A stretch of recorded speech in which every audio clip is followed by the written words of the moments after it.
আজকের ইফতার মাহফিলে উপস্থিত সবাইকে আন্তরিক শুভেচ্ছা ও ধন্যবাদ। ফ্যাসিবাদ মুক্ত, স্বৈরাচার মুক্ত, শেখ হাসিনা মুক্ত পরিবেশে আজ আমরা ইফতার মাহফিল করছি। বিগত সময়ে টাঙ্গাইল এবং বিভিন্ন জায়গায় আমরা যখন বিরোধী রাজনৈতিক দলের নেতাকর্মী ইফতার করতে যাই, সেই সময় আওয়ামী লীগ, শেখ হাসিনার সন্ত্রাসী বাহিনীরা কিন্তু ইফতার মাহফিলেও আমাদের উপর হামলা চালিয়েছে। এই বিগত শেখ হাসিনার আমলে সবচেয়ে বেশি নির্যাতিত হয়েছে আলেম সমাজটা। তাদেরকে বিভিন্ন ধরনের একের পর এক পাঠিয়েছে এবং বিরোধী দলের রাজনৈতিক নেতা কর্মীরা কোন যৌক্তিক আন্দোলন করলেও এই শেখ হাসিনার সন্ত্রাসী বাহিনী থেকে পায়নি। তাই এই দেশের ছাত্র জনতা রক্তের মাধ্যমে প্রায় 2000-এর অধিক ছাত্র জনতা রক্তের শহীদের বিনিময়ে 50 লক্ষের আহতের বিনিময়ে আমরা আজ এই বাংলাদেশ পেয়েছি, যেখানে স্বৈরাচার মুক্ত বাংলাদেশ।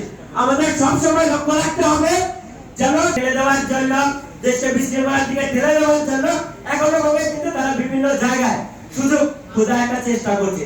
আমরা আমাদের যারা রাজনৈতিক দলের নেতৃবৃন্দ রয়েছেন, আমরা এমন কোনো বক্তব্য দেব না যেন একে অন্যের প্রতি আমাদের যে সম্পর্ক, যে আমরা ফ্যাসিবাদ বিরোধী আন্দোলনে শেখ হাসিনাকে যেভাবে হটিয়েছি, সেই ঐক্যের কোনো ফাটল না ধরে, এই দিকে আমাদের সবাইকে খেয়াল রাখতে হবে।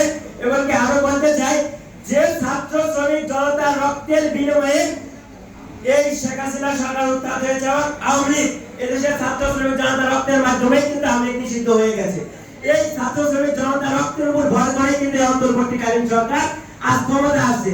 কিন্তু দুঃখের বিষয়, 7 মাসের বেশি সময় ধরার পরেও আওয়ামী লীগ এখনো পর্যন্ত নিষিদ্ধ বাস্তবায়ন হচ্ছে না।